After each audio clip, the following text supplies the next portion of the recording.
Hi అండి, good morning. Welcome back to ఎంఎంజెడ్ abaca ఛానల్కి. అర్ధ విపరిణామం ఇది కంటెంట్కి ఎంత ముఖ్యమో మెథడ్ కూడా అంతే ముఖ్యం. ఎస్జిటిలో తెలుగు మెథడ్ నుంచి 4 డిఎస్సిలో 4 క్వశ్చన్స్ వచ్చాయి. అండ్ అదే సమయంలో కంటెంట్లో ఎస్ఏ వాళ్ళకి 3 ప్రశ్నలు వచ్చాయి. అర్ధ విపరిమాణం నుంచి టెట్లో కూడా వస్తుంది. అంటే టెట్టుకి టీఆర్టీకి ఇక డిఎల్ వరకు పిహెచ్డి వరకు ఖచ్చితంగా ఇది వచ్చే పెద్ద టాపిక్. చాలా సేఫ్ పడుతుంది. ఇలా మీరు కొంచెం లాజిక్గా నేర్చుకోవాలంటే మొత్తం బైహార్ట్ సిస్టమ్ కాకుండా కొంచెం లాజిక్గా గుర్తుంచుకునేటట్టు చేసుకునే విధంగా నేను చెప్తాను నా వేలో. మీకు నచ్చితే మాత్రం ఖచ్చితంగా లైక్ చేయడం మర్చిపోవద్దు. ఇక చాలామంది కామెంట్స్ రాస్తున్నారు. అర్ధ విపరిణామము చాలా ఇంపార్టెంట్ టాపిక్. ఇది టెట్లో కూడా ఒక క్వశ్చన్ వస్తుంది, ఇంట్లోకి ఖచ్చితంగా 2 వస్తాయి.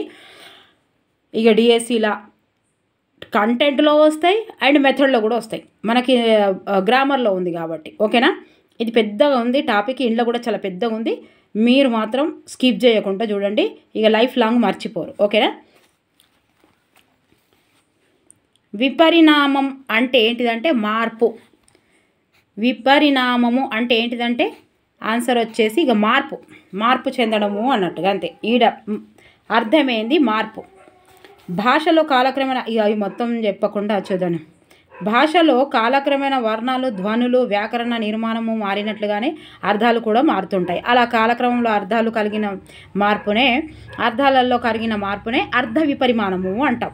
అర్థాలలో కరిగిన మార్పు అంతే. అర్థాలలో కరిగిన మార్పు ఏంటిది అని అంటే చాలా సింపుల్గా అప్పుడేమో చెంబు అందరూ, ఇప్పుడేమో చెంబు అంటే అప్పుడు ఒకటి ఉండే, ఇప్పుడు ఒకటి ఉండే. ఇప్పుడు మీరు ఏం తెలుసుకోవాలంటే ఇప్పుడు ప్రస్తుతం మనం వాడేది ఏంది అనేది తొందరగా తెలిసిపోతుంది. ఇప్పుడు మనం వాడుతున్నాం ఇది, ఓహో ఇది స్వభావోక్తయా, ఇది అర్ధ సంకోచమా, ఇది అర్ధ వ్యాకోచమా, ఇది అర్ధ సామ్యతనా, అర్ధ గౌరవమా, ఇవన్నీ మీకు సింపుల్గా అర్థమైతే నేను చెప్తా ఓకేనా. ఇక మీరు మాత్రం తప్పకుండా సబ్స్క్రైబ్ చేయాలి, లైక్ చేయాలి. ఇక మీరు ఏంటంటే ఇప్పుడు చాలామంది ఏమన్నారంటే, మేడం మీరు చెప్పినట్టు మాట నిలబెట్టుకున్నారు, తెలుగు మొత్తం రాసిరు అని చెప్పారు. ఈరోజు కూడా 90 మార్క్స్ రావాలంటే భయం అవుతుంది మేడం, షెడ్యూల్స్ వచ్చినాయి కదా అంటున్నారు. భయపడాల్సిన అవసరమే లేదు. అంతే, పడొద్దు, అస్సలు భయపడద్దు. ఇంకా మస్తు రోజులు ఉన్నది, లాస్ట్ వరకు 30 వరకు ఉన్నది అని కూడా అనుకోవద్దు. కాకపోతే మీరు భయపడొద్దు. ఇంకా మేడం మీరు మాట నిలబెట్టుకున్నారు, ఇక మేమైతే మాట నిలబెట్టుకుంటాం, శాల్వాలు కప్పుకుంటామని చెప్తున్నారు. కామెంట్స్ వస్తున్నాయి, మీరు శాల్వాలు కప్పుకోవాలి, నాకు బాగా ఖర్చు కావాలని అనుకుంటాను నేను. మీరేం చేస్తారో తెలియదు నాకు. 1000-2000 శాల్వాలు అంత ఖర్చు కావాలి నాకు మరి అని నేను కోరుకుంటున్నా. మరి మీరు ఏమనుకుంటారో, మరి ఎట్లా అనుకుంటారో తెలియదు. మీ దగ్గరకు వస్తామని అంటున్నారు, రావాలి మీరు తప్పకుండా, నాకు ఖర్చు పెట్టాలి ఓకేనా. అన్ని మనస్ఫూర్తిగా కోరుకుంటున్నా. దయచేసి మీరు అస్సలు భయపడద్దు. 90s వచ్చిన వాళ్ళు 90 ఎలా రావాలనేది నేను ఆ వీడియో చేసిన, చూడండి. అండ్ సైకాలజీ చేయండి మేడం, 18 రోజుల నుంచి స్టార్ట్ కదా, సైకాలజీ చేయండి, కొన్ని ఉన్నాయి కదా అంటున్నారు. తప్పకుండా చేస్తా మేడం. ఇక కొంచెం మార్నింగ్ నుంచి కొంచెం లేట్ అయింది ఓకేనా. ఇక మీరేం అసలు ఏం టెన్షన్ పడకండి ఓకేనా. ఇదేందిగా అర్ధ విపరిమాణం అంటే, ఆ విపరిమాణం అంటేనే మార్పు. ఇక అన్నిట్లలో ఎట్లా మార్పులు వచ్చినాయో అర్ధానికి మార్పు వచ్చిన దాన్నే అర్ధ విపరిమాణము అంటారు. అయితే దీన్ని మొట్టమొదటి అర్ధ విజ్ఞానానికి సంబంధించిన మొట్టమొదటి గ్రంథం ఏంటంటే లాస్మెటిక్ ఇక్కడ నుంచి కదా, లాస్మెటిక్. దీనిని 1897లో ఫ్రెంచి భాషావేత్త మైకెల్ బ్రెయిల్ రచించాడు.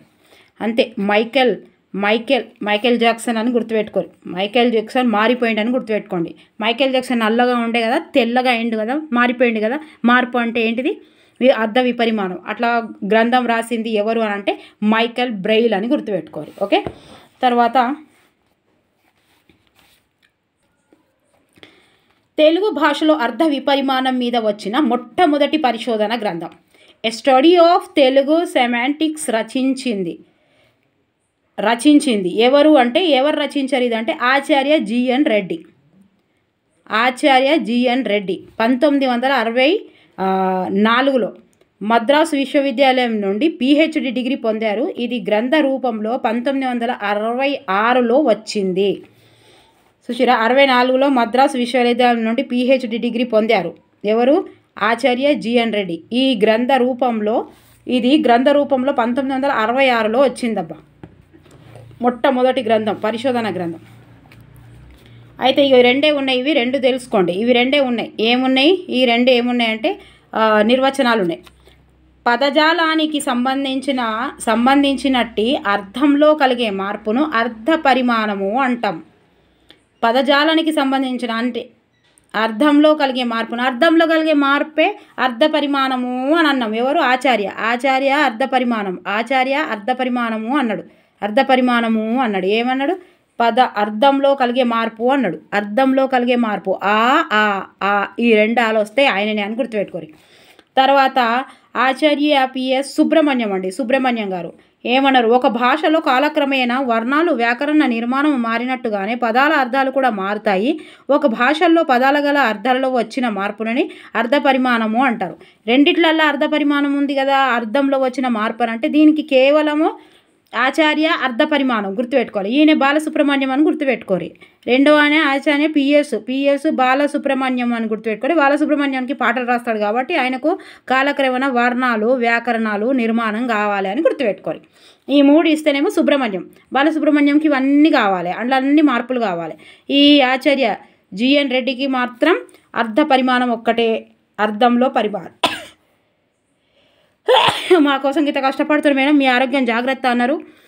అమ్మ నేను ఒక గుడ్ ఫీలింగ్ అండి. కొన్ని కామెంట్స్ చేస్తుంటే ఫ్యామిలీ మెంబర్స్ చేసినట్టు ఉంటే థ్యాంక్ యూ సో మచ్ అండి. అండ్ టేబుల్స్ గురించి చెప్తానన్నా కానీ ఇది పెద్ద ఉంది. ఏంటిది ఈ వీడియో చెప్తా, వెయిట్ చేస్తా అన్నారు. తప్పకుండా వెయిట్ చేద్దాం, నేను చెప్తా. ఓకే, ముందుగా చాలా సార్లు వచ్చింది ఇది.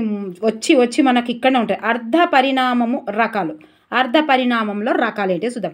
అర్ధ వ్యాకోచము ఒకటేనండి. వ్యాకోచం అంటే గుర్తుపెట్టుకోవాలి. వ్యాకోచం అంటే ఏంటిది? గిట్లా అనుకోవాలి అంతే. వ్యాకోచం అంటే స్ప్రెడ్ అయింది. ఎట్లయింది? వ్యాకోచించింది, గిట్ల గుర్తుపెట్టాలి. అంటే మీరు ఇప్పుడు నడుస్తున్నది గుర్తుపెట్టుకోవాలి అన్ని పదాలకు. మీరు ఇప్పుడు గుడ్డిగా మొత్తము బైహార్డ్ చేసే నేను గుర్తుపెట్టుకుంటా అంటే రాకపోతే కొంచెం లాజిక్ కూడా అవసరం మీకు. ఎన్నో ఇస్తాడు, దీన్ని తిక్కమక్కిస్తాడు. మీరు ఇప్పుడు వ్యాకోచం అంటే ఏంది? వ్యాకోచించడము అంటే ఇప్పుడు ప్రస్తుతం వ్యాకోచించడము అంటే ముందు గిట్లున్నది, ఇప్పుడు వ్యాకోచించింది అని గుర్తుపెట్టుకోవాలి. అంటే ముందు పీషుడ్ లెక్క ఉండే కానీ ఇప్పుడేమో వ్యాకోచించింది అని గుర్తుపెట్టుకోవాలి. ఓకేనా? గట్ల గుర్తుపెట్టుకోవాలి. వ్యాకోచించడం అంటే వ్యాకోచించడము స్ప్రెడ్ కావడము అంతే. అప్పుడు కాలేదు స్ప్రెడ్, కానీ ఇప్పుడే స్ప్రెడ్ అయింది అని, వెడల్పుగా అయింది అని గుర్తుపెట్టుకోవాలి. అప్పుడు మీకు తెలుస్తుంది ఏంటి వర్డ్స్ అనేది. మనకు చాలామంది ఇక్కడ వర్డ్స్ ఒక్కటే ఉంటాయి, వర్డ్స్ ఒక్కటే చెప్తారు. కానీ వర్డ్కి దానికి అర్థం కూడా నేను చెప్తా, మీరు వినండి. మొదట పరిమిత అర్థాన్ని బోధించేటటువంటి ఒక పదం కాలక్రమంలో విస్తృత అర్థాన్ని బోధించినట్లయితే అది అర్ధ వ్యాకోచం. ఇది కూడా ఇవ్వచ్చు. టీజీటీలో కూడా ఇది వచ్చింది 2023లో. సో ఇదిగోండి. అయితే ఇది ఎంత పేపర్ 1 వాళ్ళకి, పేపర్ 2 వాళ్ళకి చాలా చాలా చాలా ఇంపార్టెంట్. అండ్ టెట్కి అండ్ ఇక ఎస్జిటికైనా స్కూల్ అసిస్టెంట్కైనా ప్రతి ఒక్కరికి, డిఎస్సికైనా టీఆర్టీకైనా దేనికైనా. సో తర్వాత ఏంటిదంటే ఇది ఏమంటున్నాడంటే మొదట పరిమితంగా ఉన్నది ఇప్పుడు వ్యాకోచం చెందింది అంటే మీకు ఒకటి చెప్తే అర్థమవుతుంది. ఎట్లనో చూద్దాం. ఉదాహరణకు చెంబు. తొందరగా గుర్తుపెట్టుకోండి. ఇక నేను చెప్తా.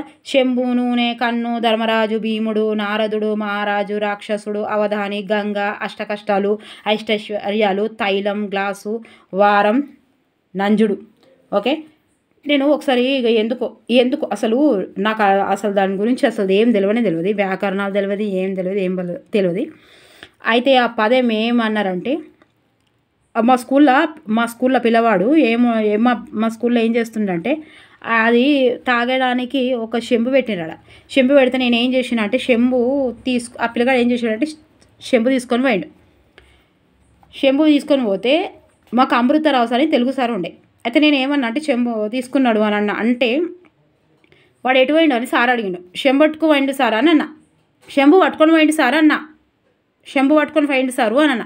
ఓ కిక్ కిక్ కిక్ నవ్వుడు అందరూ. మరి అవు ఎగానే ఎంతగానో వినవరు సార్లు నవ్వుడు. మరి అవు ఎందుకు నవ్వినవరు ఏమో నాకు అర్థమే కాలేదు ఎన్ని రోజులు. అయ్యో అది ఎప్పటిదాకా అర్థం. మళ్ళీ అడిగితే కూడా చెప్పలేదు. చెంబట్టుకో పోయిండు అని అంటే చెంబు అడు ఉంటే పట్టుకొని పోయిండు అబ్బా. నేను ఆ విషయం చెప్పిన. ఇక కొక్కొక్కొక్క అంటే రాత్రంతా వచ్చి మస్తు హట్ అయినా. నేను సార్ అడిగితే చెప్పలేదు. నేను అడగనే కూడా అడగలేదు. నేనే తప్పు చేసినా తప్పు మాట్లాడినా అని మస్తు ఫీల్ అయిన. తర్వాత 10th క్లాస్కి వచ్చినాక తెలిసింది. ఇక చెంబు పట్టుకోవుడు అంటే ఈడ తెలవలేదు ఆడ తెలవలేదు. చెంబు పట్టుకొని పోవుడు అంటే పాడు కానీ అది మా ఊర్లో పోతే మా నాన్నమ్మ దగ్గరే తెలిసింది. అది చెంబట్టుకోపోయిండు అంటే చెంబు పట్టుకొని పోవడానికి అదో పెద్దది ఏడుగో పోయిండు. చెంబు పట్టుకొని పోవడానికి కరెక్ట్ అర్థం చూడండి. చెంబెట్టుకో పోవడం అంటే వాడేటో టాయిలెట్కో లాట్రిన్కో పోయిండట అర్థమట. ఇక చూడురు ఇప్పుడు తెలిసే మనకు. దీనికి కాదు కానీ సంబంధించిన నాకు వస్తే జర నవ్వాలి కదా మీరు. చెంబు అంటే గుర్తుపెట్టుకోరు. చెంబు అంటే గుర్తుపెట్టుకొని. కెంపు అంటే ఎరుపు. కెంపు అంటే ఎరుపు. ఈ వర్ణంలో రంగులలో ఉండే లోహము రాగి వర్ణ వ్యాత్యయం వల్ల కెంపు. కెంపే చెంపుగా మారింది. కెంపు చెంపుగా మారింది. చెంబుగా మారింది. చెంబు అంటే రాగి లోహాలతో చేయబడిందే. ఇగో ఏం లేదు గుర్తుపెట్టుకోవాలి. ఇప్పుడు చెంబు అంటే ఏంది వ్యాకోచంలా అంటే ఇప్పుడు మీరు గుర్తుపెట్టుకోవాలి. స్టీల్ చెంబ ఇత్తడి చెంబ రాగి చెంబ అంటాం కదా మనము. చాలాసార్లు ఏమి ఇచ్చిండంటే మనకు చెంబు ఇస్తాడు ముష్టి ఇస్తాడు. నేను చెప్తా అప్పటికి. అయితే ఇప్పుడు చెంబు అంటే మనకు వ్యాకోచనం ఎట్లా తెలవాలి మేడం అని అంటే ఇప్పుడు నువ్వు చెంబు అంటావు కదా ఆ స్టీల్ చెంబులో పట్టుకోరారా ఆ ప్లాస్టిక్ చెంబులో పట్టుకోరారా అంటాం కదా. చెంబు అంటే కేవలం ఫస్ట్లో ఏముంటే చెంబు అంటే జస్ట్ రాగి లోహంతో చేయబడింది మాత్రమే. ఇప్పుడు దాన్ని ఇత్తడి చెంబు కంచు చెంబు స్టీల్ చెంబు ప్లాస్టిక్ చెంబు అంతే అందులో వాడుకుంటారు. ఇంతే ఇక మస్తు ఇంత ఎక్స్ప్లెయిన్ చేస్తే చాలాసేపు అవుతుంది. కొత్త వేస్తా. నూనె గుర్తుపెట్టుకోవాలి. ఇప్పుడు మీరు వాడేది గుర్తుపెట్టుకోవాలి. నువ్వే దేనికంటే మంచి నూనె చెడ్డ నూనె అంటావు. ఇప్పుడు నువ్వు అంటే ఎట్లా అంటారంటే మంచి నూనెనా అంటాం. మంచి నూనె అంటే కూరలలో వేసుకునేది. కొబ్బరి నూనె అంటే నెత్తికి పెట్టుకునేది. నువ్వుల నూనె అంటే పూరగాయలకు పెట్టేది. ఇప్పుడు మనం అనుకుంటున్నాం కదా గట్లనన్నా అర్థం చేసుకోవాలి. నూనె అంటే నువ్వుల నూనె మాత్రమే. నూనె అంటే ఫస్ట్ నువ్వుల నూనె మాత్రమే. ఇప్పుడు వేరుశనగ నూనె కొబ్బరి నూనె విప్ప నూనె వేప నూనె. ఇప్పుడు నువ్వు ఇట్లా గుర్తుపెట్టుకోవాలి. మంచి నూనె కొబ్బరి నూనె అంటాం కదా మనం మంచి నూనె అంటాం. మస్తు భాష మనది. మంచి నూనె చెడ్డ నూనె. మంచి నూనె అన్నప్పుడు చెడ్డ నూనె ఉండదు. మరి ఏదా చెడ్డ నూనె చెప్పుర్రి. తర్వాత కమ్మ. ఇప్పుడు మీకు తెలుస్తుంది నూనె అంటే ఎట్లా అంటున్నాం మనం. కొన్ని ఇప్పుడు మనం మాట్లాడే ముచ్చట్లు కూడా కొన్ని మనం చేసుకోవాలి. తొందరగా చెప్పుకుందాం. కమ్మ అంటే శబ్దము తాటి కమ్మతో చేసిన ఆభరణ విశేషంగానే మొట్టమొదట వ్యవహరించేవారు. మొట్టమొదట కమ్మ అంటే ఏంటి తాటి కమ్మతో చేసిన ఆభరణం. ఇప్పుడు ఏంటిది వజ్రపు కమ్మలు ముత్యాల కమ్మలు వెండి కమ్మలు ముత్యాల కమ్మలు ప్లాటినము ఇంకా మత్తుగా ఉన్నాయి వజ్రాలు అవి ఇవి. కమ్మలు అంటే మనం అన్నీ ఉంటాయి. అన్ని కమ్మలు వెండి కమ్మలు స్టీల్ కమ్మలు అదేంది బ్లాక్ మెటల్ కమ్మలు ప్లాటినం కమ్మలు వజ్రాల కమ్మలు మత్తుకున్నాయి ఇంకా. ఓకే అట్లా గుర్తుపెట్టుకోండి. మనం కమ్మలని ఒకదాన్నే అంటున్నామా ఇప్పుడు అట్లా అంటున్నామా అని. ధర్మరాజు అనేది పదం వ్యక్తివాచకం అండి. ధర్మరాజు అంటే కేవలం వ్యక్తివాచకం అంటే ఆయనే వాడుకునేవారు. దేన్ని వాళ్ళనే ధర్మరాజు అనేటి పురాణాలలో ఉన్న వాళ్ళనే వ్యక్తివాచకం కాబట్టి ఆయనే వాడేవారు. ఇప్పుడు ఏం వాడుతున్నా అంటే మంచోడిని ధర్మరాజు అంటే ధర్మరాజు మస్తు మంచోడు ధర్మరాజు అయ్యో ధర్మరాజు అని అంటాడు. అంటే కొంచెం దానం చేసినా ఏం చేసినా ధర్మరాజు అంటాం. తర్వాత భీముడు గుర్తుపెట్టుకోవాలి.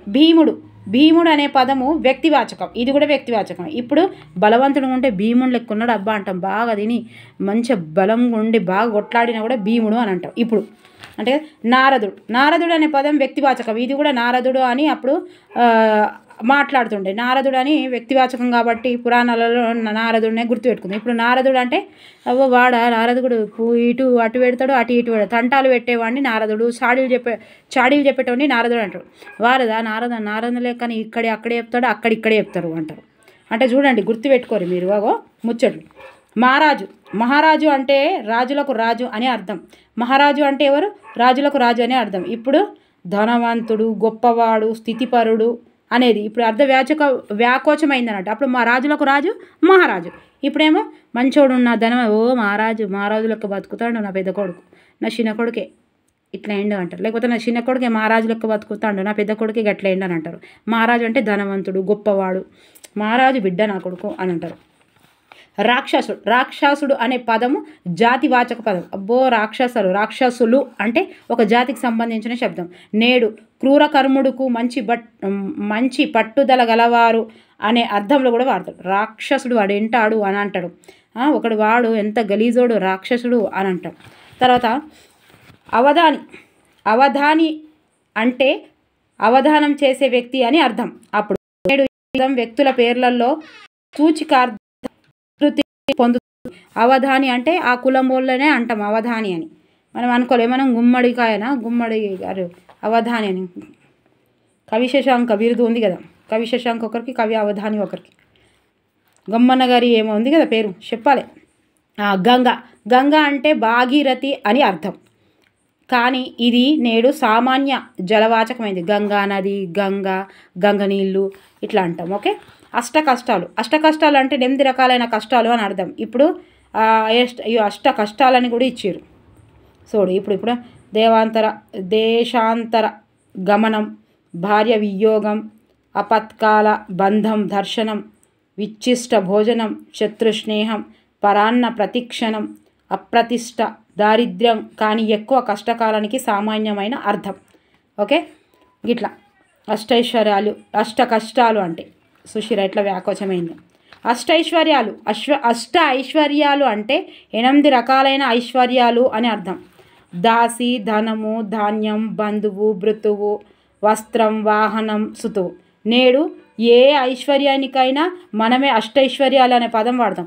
దేనికైనా ఇవన్నీ ఉండాలి వాళ్ళకు. ఇవన్నీ ఉంటే అష్టైశ్వర్యాలు అంటారు, ఇవన్నీ ఉంటే అష్ట కష్టాలు అంటారు. ఇన్ని కష్టాలు ఉన్న వాళ్ళకంటాం. ఏ కష్టానికైనా అబ్బో అష్ట కష్టాలు పెడుతుంది నా బిడ్డ అంటే గిన్ని కష్టాలు ఉండాలి. మరి కానీ కష్టాలు ఉన్నానుకో అష్ట కష్టాలు అంటారు. ఈ గిన్ని ఐశ్వర్యాలు ఉన్న వాళ్ళకే అష్టైశ్వర్యాలు అంటాం.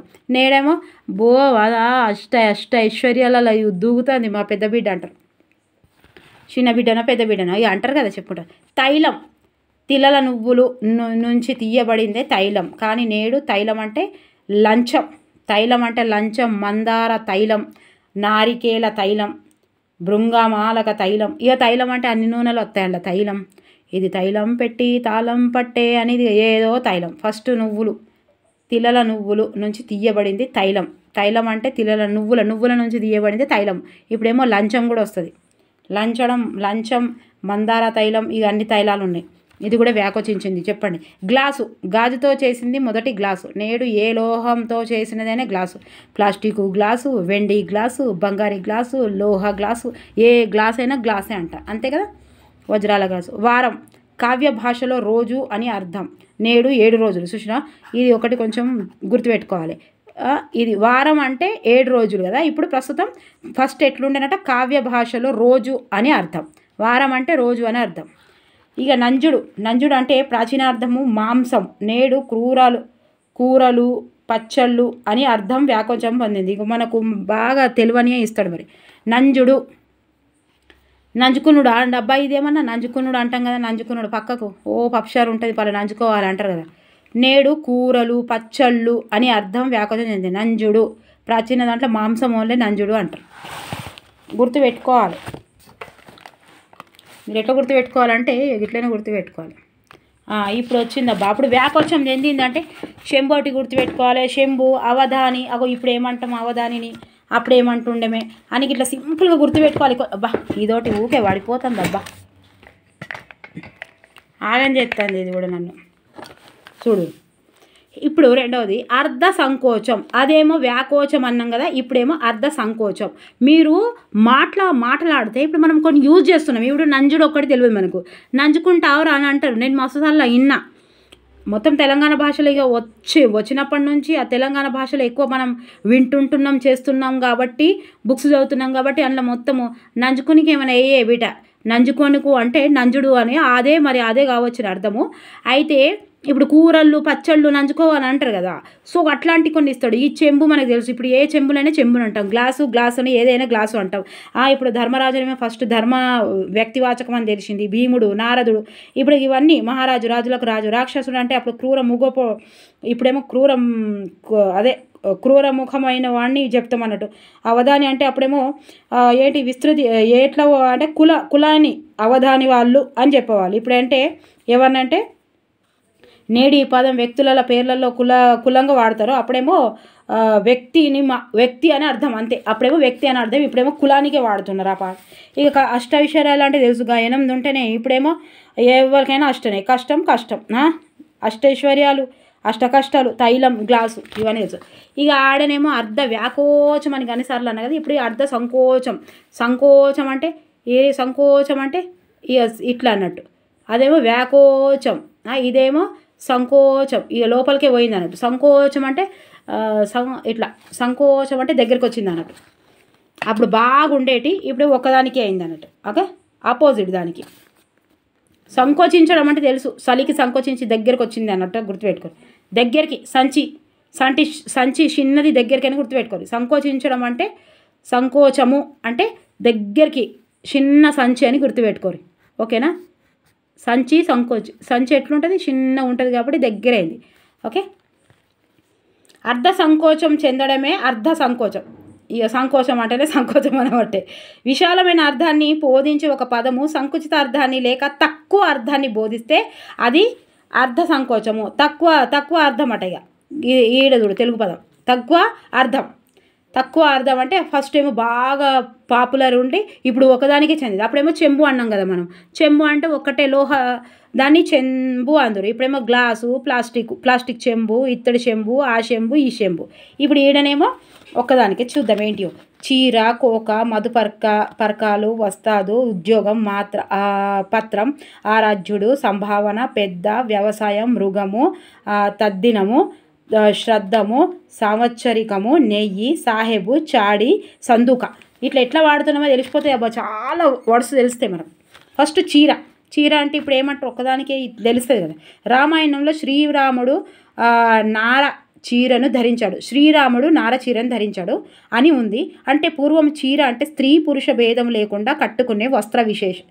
ఇప్పుడు మీకు ఏం తెలుస్తుంది, చీర అనగానే రాముడు, సీత, లక్ష్మణుడు వీళ్ళందరూ చీరలు కట్టుకున్నారు కాబట్టి అప్పుడు వ్యాకోచం చెంది ఉంది. పురాణ కాలంలో వ్యాకోచం చెంది. ఇప్పుడు మనకు ఇక్కడ ఉన్న మీకు డైరెక్ట్ వర్డ్స్ ఏంటంటే ఇప్పుడు ఏం వాడుతున్నామో అదే. కానీ నేడు చీర అనే పదము కేవలం స్త్రీలకు మాత్రమే పరిమితం, అంతే కదా. ఇప్పుడు చీర అనగానే ఎవరు కడతారు, ఇప్పుడు మొగలు కట్టరు కదా. అప్పుడేమో రాముడు వాళ్ళందరూ కట్టిరు కాబట్టి చీర వ్యాకోచించి ఉండే. ఇప్పుడు ఎవరికి చీర అంటే ఎవరు గుర్తుకొస్తారు, అమ్మాయిల గుర్తుకొస్తారు, అందుకే వ్యాకోచం. ఓకే, కోక. చీర శబ్దం సంస్కృతం కాగా కోక తెలుగు మాట. కోక పూర్వం అందరూ కట్టుకునే వస్త్ర విశేషము, నేడు స్త్రీలకే పరిమితం, అంతే కదా. చీర, కోక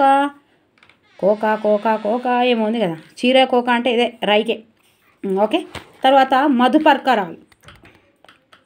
మధుపర్కాలు. పూర్వము మధుపర్కాలు అంటే తీయని పానీయాలు అని అర్థం. నేడు తెల్లని వస్త్రాలు అని కూడా అర్థము. తెల్లని వస్త్రాలు. మధుపర్కాలు అంటే తెల్లని వస్త్రాలు. అబ్బా గుర్తుపెట్టుకోండి. వస్తాదు. పర్షియాలో ఉస్తాద్ అంటే ఉపాధ్యాయుడు అని అర్థం. కొంతకాలం తర్వాత ఈ పదానికి కుస్తీలు పట్టే విద్యను నేర్పే ఉపాధ్యాయుని అర్థం వచ్చినది. నేడు కుస్తీలు పట్టేవాడు మల్లుడనే అర్థంలో సంకోచం చెందింది. అప్పుడు వస్తాద్ అనేవాడు ఇప్పుడు వస్తాద్ అంటే ఎవరు, జస్ట్ కుస్తీలు పట్టేవాడిని అంటారు. అప్పుడు ఎవరినైనా వస్తాదులు అనేవాళ్ళు అన్నట్టు, చదువు చెప్పేటోళ్ళు. ఉద్యోగం అంటే ఒకప్పుడు ప్రయత్నం ఒక్కటే. ఉద్యోగం అంటే ప్రయత్నం మాత్రమే అనే అర్థంలో ఉంది. ఇప్పుడేమో పాండవోద్యోగం కానీ నేడు జాబ్ సమానార్థంగా వాడుతున్నాం. ఇక జాబ్ అంటే ఏంటి, ఉద్యోగం అంటే ఏదైనా సరే ఉద్యోగం. ఏమైనా మాదాపూర్లో చేసిన ఉద్యోగమే, గవర్నమెంట్ హాస్పిటల్లో చేసిన ఉద్యోగమే, అదైనా ఉద్యోగం, ఇదైనా ఉద్యోగమే, నువ్వేది చేసినా ఉద్యోగమే, ఏ ఫీల్డ్లో ఉన్నా ఉద్యోగమే, అన్నిటికీ ఉద్యోగాలే. అప్పుడు ఏముండే, ఉద్యోగం అంటే జస్ట్ ప్రయత్నం, ట్రై. పత్రం అంటే ఆకు, పర్ణం అని అర్థం. అది అర్ధ సంకోచం కలిగి తాటి ఆకు, కాగితం అనే అర్థాలు ఏర్పడ్డాయి. నేటి వ్యవహారంలో రుణపత్రం అనే అర్థం కూడా వచ్చింది. రుణపత్రం పత్రం అంటే ఏంది? రుణపత్రం. అప్పుడేమో ఆకు, అన్నం, తాటి ఆకు అని అర్థం పత్రం అంటే. ఇప్పుడేమో రుణపత్రం. అబ్బా, అప్పులు తీసుకునేటోళ్ళు పెట్టుకున్నారేమో. ఆరాధ్యుడు, పూజనీయుడు అని అర్థం. కానీ శైవులో ఒక తెగుకు మాత్రమే సూచించే పదంగా తెలుగులో దీనికి పరిమితార్థం ఏర్పడింది. పూజనీయుడు, ఆరాధ్యుడు అంటే పూజనీయుడు ఉండే ఎవరైనా సరే. ఇప్పుడేమో చిన్నగా అయిపోయింది. సంభావన, పూర్వము సంభావన అంటే గౌరవించుట. నేడు దక్షిణ అనే అర్థంలో కూడా స్థిరపడింది. సంభావన అంటే దక్షిణ అన్నట. పెద్ద, నన్నయ ప్రయోగాల్లో పెద్ద అనే పదానికి అనేక అర్థాలున్నాయి. నేడు ఈ పద్యము జ్యేష్ఠ అనే అర్థంలో వాడుతున్నారు. పెద్ద అంటే అప్పుడు నన్నయ్య అంటున్నట్టు పెద్ద అని చాలా రకాలుగా ఉన్నాయట. పెద్ద మేబీ ఇవ్వచ్చు చూడండి పెద్ద అని. ఇప్పుడేమో పెద్దోడు అంటే కూడా జ్యేష్ఠ, పెద్దడు. ఫస్ట్ జ్యేష్ఠ కుమారుడికి కొంచెం హక్కు ఎక్కువ ఇస్తుండే జ్యేష్ఠ కుమారుడికి. ఎందుకు ఇస్తుంటే తండ్రి స్థానంలో ఉండి చెల్లెళ్ళ పెళ్ళిళ్ళు, అక్కల పెళ్ళిళ్ళు, తమ్ముళ్ళ పెళ్ళిళ్ళు, అన్నల పెళ్ళిళ్ళు, ఇల్లు బాధ్యత, కుటుంబ బాధ్యత, పెద్ద అన్న ఒక తండ్రి స్థానంలో ఉండి జ్యేష్ఠ హక్కు అనేది ఉండే. పెద్ద కొడుకు కొంచెం ఎక్కువ అందరు కలిపి ఇచ్చేది. ఇప్పుడు ఫస్ట్ వాళ్ళే పోతారు, ఎవరిగా ఫీల్ కావద్దు ఉంటే. కానీ జ్యేష్ఠ లేదు, ఏది లేదు, పెద్ద లేదు, చిన్న లేదు. అప్పుడైతే ఉట్టిగానే తీసిరా ఈ హక్కు కదా. అంటే అందరి పెళ్ళి, ఇప్పుడు అందరు పెళ్ళిళ్ళు చేసే పద్ధతిలో లేరు, ఏవలేరు. కొంతమంది ఉన్నారు, కొంతమంది అట్లా ఎందుకు లేరు. ఉన్నోళ్ళకి ఏమైనా ఇస్తారా జ్యేష్ఠలో? అట్లా కూడా లేదు, ఇట్లా కూడా లేదు. మంచి పద్ధతిలో ఉండే. వ్యవసాయం అనే పదానికి పని అని అర్థం. నేడు ఈ పదం పొలంలో చేసే పనికి మాత్రమే పరిమితమైంది. వ్యవసాయం అనే పదానికి పని అని అర్థం అంట. చూసారా? అంటే అప్పుడు ఏ పని వాడు చేసినా వ్యవసాయం అని అందరు. నేడు వ్యవసాయం అంటే ఏంది? ఓన్లీ అగ్రికల్చర్ మాత్రమే, పొలంలో చేసేది మాత్రమే వ్యవసాయం అనగానే పొలం అని గుర్తుకొస్తాయి. మృగం, ఇది జంతువు సామాన్య వాచకమైంది, వేటాడబడినది. మృగం అంటే జింక అని అర్థం. ఇప్పుడు మృగం అంటే కేవలం మృగం అంటే జింక అనే అర్థం. అప్పుడేమో జాతి మొత్తానికి సంబంధించింది. తద్దినం ఈజీ తద్దినం అండ్ తత్ ప్లస్ దినము అంటే ఆ రోజు, ఆ దినము అని అర్థం. నేడు అశుభ కార్యక్రమం అనే అర్థానికి స్థిరపడ్డారు కదా. అప్పుడు ఏంటిదట? ఆ రోజు, ఆ దినం అని అర్థం. తద్దినం అంటే ఆ రోజు, తత్ ప్లస్ దినము అంటే ఆ దినము అని అర్థం. ఇప్పుడేమో తద్దినం అంటే అశుభకార్యం అనే అర్థం అవుతుండే. తద్దినం వీనికి తద్దినం తెలంగాణలో ఇక తెలంగాణ ఈ కాలేజీ ఓడేటప్పుడు అయితే ఎన్ని తిట్లు. ఎందుకు అట్లా మక్కువ ఉండే నాకు, ఇట్లా భాష మంచిగా విపరీతంగా ఏదో ఇంట్రెస్ట్ ఉంటుండే అన్నీ ఇట్లా. ఒకవేళైతే ఇంకా మీకు ఒకటి చెప్తే నవ్వుతే ఇంటికి వచ్చి ఒకటే నవ్వుతాయి. మేము కాలేజీకి పోతున్నాము. ఒక ఆమెనేమో అక్క అని ఒకటే పడుతుంది. అక్క అంటే వాళ్ళ అమ్మ పొయ్యి రూమ్లోకి వచ్చి బయట కూర్చున్నది. అక్క అనే ఉంటాయి. ఇద్దరు అక్క చెల్లెలు ఇద్దరు ఉన్నారు, బయట అరుగు మీద కూర్చున్నారు. వాళ్ళ అమ్మనేమో ఈమెనేమో వాళ్ళ అక్కను అక్క అంటే అండకిలో వచ్చింది అవ్వ. వాళ్ళ అమ్మ ఇని అక్క అని అక్క నోట్లే ఏమో అన్నది, అక్క నోట్లే ఏమో అన్నది. అయితే అక్కేమన్నది, ఆ తిట్టుకు అర్థమైంది. ఆ ఎవరు అక్క అంటారు, అక్క నోట్లే అని వాళ్ళ అమ్మ తిడుతుంది. పోరగాళ్ళు ఎందుకు ఖరాబ్ అవుతారో చూడు. పోరగాళ్ళు ఎందుకు ఖరాబ్ అవుతారు? ఎవరికి తిడుతున్నాము? అక్కేమన్నది, అక్క మధ్యలోకి వచ్చింది. ఈ షెల్ల వర్రబట్టే షెల్లకి చెప్ప ఎందుకు కొడతానమే అక్క అని అంటదా, లేకపోతే అక్క నోట్లే అని అంటదా? సుషిరయ్య చెప్తాను వామ్మో. మన దగ్గర తిట్లుకైతే పోరగాళ్ళకు ఒకటే తిడతారు. అబ్బా, తెల్లారు లేవగానే ఎంత పెద్ద ఫ్యామిలీ అయినా సరే, ఏ అంతస్తులైనా సరే, ఎంటికలకు బోలు అనగానే ఊరుకొస్తారు. నేను చూసిన ఈ జడ్జి కూడా. ఇక నేను మేము కాలేజీ ఇంకా జడ్జి ఉన్నది అబ్బా మా ఇంటి దగ్గర. ఆడ జడ్జీలో ఎప్పుడు కనిపించారు వాళ్ళు. ఆ ఇంట్లోకి వెళ్ళి తీసుకొచ్చి ఎంటికెళ్ళకు ఎత్తుంది పని మనిషి. నేనేమన్నాగా ఎంటికెళ్ళకు బోళ్ళు ఎత్తే మేడం ఏమనుకుంటుంది అంటే ఇవి మేడమే అనబట్టే. నువ్వు ఏ పొజిషన్లో ఉన్నా, నువ్వు ఏడున్నా, దయచేసి ఆ ఎంటికెళ్ళి వేయకూర. షిప్పలు పాడుగాను. ఎవరైనా వేస్టోళ్ళు ఉంటే ఎవరు ఏమనుకోవద్దు, కానీ ఆ వేస్టోళ్ళు పాడుగాను. అరే నేను ఎన్ని వీడియోలు తీసినా తెలుసా, నేను వీడియోలు కాదు ఎన్ని ఫొటోస్ తీసినా తెలుసా ఇంట్లో చూపెట్టడానికి. అందులో హెడ్ మాస్టర్ 1,25,000 జీతం. ఎంటికెలకు బోళ్ళు అనగానే పాపం అవ్వ వీళ్ళు వాళ్ళు 5 అంతస్తులు 2 అంతస్తులు గుడిసెలోళ్ళు ప్రతి ఒక్కరు 10 రూపాయల సామాను పాడుగాను, ఆ స్టీల్ సామాను ఇంక నవ్వొస్తే ఎవరు హట్టు కావద్దు దయచేసి. పోరగాళ్ళు కూడా అట్లనే చేస్తున్నారు. అవన్నీ ఎంటికలు జమ చేసి ఆ ఎంటికలోని కోసం చూస్తున్నారు. అబ్బా అది ఎంత చీపు తెలుసా, ఎంత చీపు అంటే జడ్జి ఎత్తుందంటే ఏడికేలు వచ్చే ఏడదటే నువ్వు ఎన్ని కోచింగ్లకి పోతావి, ఎన్ని లక్షలు సంపాదించబడుతుంది, నీ యాటిట్యూడ్ చేంజ్ కాకపాయి. వ్యక్తిత్వం చేంజ్ కావాలి కానీ వ్యక్తిత్వం చేంజ్ కావద్దు కానీ అట్లాంటి కొన్ని చేంజ్ చేసుకోవాలి. జర టైం వేస్ట్ అవుతుంది, జర నవ్వుకుర్రి. ఎవరు హట్టు కావద్దు వేసేటోళ్ళు. దయచేసి వేసేటోళ్ళు ఉంటే పిల్లలు కూడా నేర్చుకుంటారు. అది వంశ పారంపర్యంగా ఇచ్చినట్టు ఇయ్యకుర్రి, జర ఎంటికలు వేయకుర్రి. నాకు భలే నవ్వుతుంది. అన్నీ మతం లేదు, కులం లేదు, చిన్న లేదు, పెద్ద లేదు, అందరు బ్రాహ్మిన్స్ ప్రతి ఒక్కరు చిన్న పెద్ద తారతమ్యం లేకుండా. నిన్న ఒక వీడియో కూడా చేసినది. తారతమ్యం లేకుండా, ధనిక పేద అని లేకుండా, కుల మతము లేకుండా ఏకైకంగా ఉన్న వీరుడు. అందరు ఆ వీరుని దగ్గరికి వచ్చేటోళ్ళు ఎవరు, స్టీల్స్ ఎంటికలకు బోల్లట. అదొక షార్ట్ కూడా చేసినది తెలుసా, భలేగా నవ్వుకున్నారు. సరే పోని తీయండి, ఇక టైం అవుతుంది. తద్దినం రెండిట్లలో అయితే ఆగిపోతే రెండిట్లలో అయితే మీరు భయపడొద్దు. ఓకే, మీరు భయపడద్దు. తప్పకుండా కామెంట్స్ రాయండి. మీరు భయపడొద్దు. ఇక చేస్తూనే ఉంటా నేను. మీరు సైకాలజీ చేయమన్నారు చేస్తా, సోషల్ చేయమన్నారు చేస్తా, తెలుగు మెథడ్ చేయమన్నారు చేస్తా. ఇక నేను ఇంత ఎందుకు చెప్తున్నా తెలుగు మెథడ్ అంటే, ఇంకా రేపు లాస్ట్ వీక్లో వేస్తాడట కదా, ఏమేస్తాడు, జాబ్ క్యాలెండర్ వేస్తాడు. కాబట్టి ఖచ్చితంగా తెలుగు మెథడ్ అవసరం. కాబట్టి ఎడ్జిటి వాళ్ళకు అవసరం. కాబట్టి వాళ్ళు ఎస్ఏ స్కూల్ అసిస్టెంట్ లాంగ్వేజ్ పండిత వాళ్ళకి అవసరం. కాబట్టి రెండు సార్లు ఏం రాయాలని ఇదే మొత్తం నేను డీటెయిల్స్గా చెప్తున్నా. ఓకేనా. తద్దినం అయిపోయింది కదా, తద్దినం పెట్టినాం. నీ తద్దినం నీ పిండాకుడు ఏమో శార్దం నీ పిండాకుడు అంటారు కదా. సో ఇప్పుడు అశుభకంగా మాట్లాడతాం. అప్పుడంటే ఆ రోజు అని అర్థం, గుర్తుపెట్టుకోవాలి. శార్దం శ్రద్ధతో చేసేదానిని శార్దం అంటారు. ఇప్పుడేమో కానీ నేడు సంవత్సరికానికి తర్వాత జరిగే తద్దినాన్ని శార్దం అంటారు. శార్దం నీ పిండాకుడు అంటారు. ఇవన్నీ దీనికి ఇవి జంట కవులు లెక్క ఈ ముచ్చట్లు. ఏంటి తద్దినము, శార్దము, సంవత్సరికము, నీ పిండాకుడు అవి కానే కావు. చూసిరా. సంవత్సరికం అంటే సంవత్సరం అని అర్థం కదా, అంతే కదా. ఇప్పుడు సంవత్సరికం అనగానే ఏమైందంటే, కానీ నేడు వ్యక్తి చనిపోయిన సంవత్సర కాలానికి జరిగే అశుభకర్మ అనే అర్థంలో పడతారు. ఆయన సంవత్సరికం ఫ్లెక్సీల మీద ఫ్లెక్సీలు. సంవత్సరికం అంటే ఫస్ట్ సంవత్సరికం అనేది మంచి వర్డ్ ఉండే, ఇప్పుడేమో ఇక సంకోచించి ఒక్కదానికే వచ్చింది. నెయ్యి సామాన్య వాచి. నేడు ఈ పదం కేవలము కృతవాచకం అనగా పిండిన సారం అని అర్థం. ఇప్పుడు నెయ్యి అంటే అప్పుడు సామాన్య వాచు. నెయ్యి అంటే అందరూ వాడేదట, ఇక సామాన్య వాచు అంటే నేడేమో పిండిన సారం అని అర్థం. అందులోకెళ్ళి పాలలోకెళ్ళి కాదు. సాహెబు పదానికి చెలికాడు, సహచరుని అర్థం. నేడు సాహెబు అంటే మహమ్మదీయుడని అర్థం. చాడి అంటే మరాఠీ పదమైన చాడీకి నింద అనే అర్థం ఉండగా తెలుగులో అదనా పదంగా గ్రహించబడే ఈ పదానికి కొండెం అనే అర్థం మాత్రమే స్థిరపడింది. కొండలు పెడతాడు, చాడీలు చెప్పేటాడు కొండెం పెడతాడు.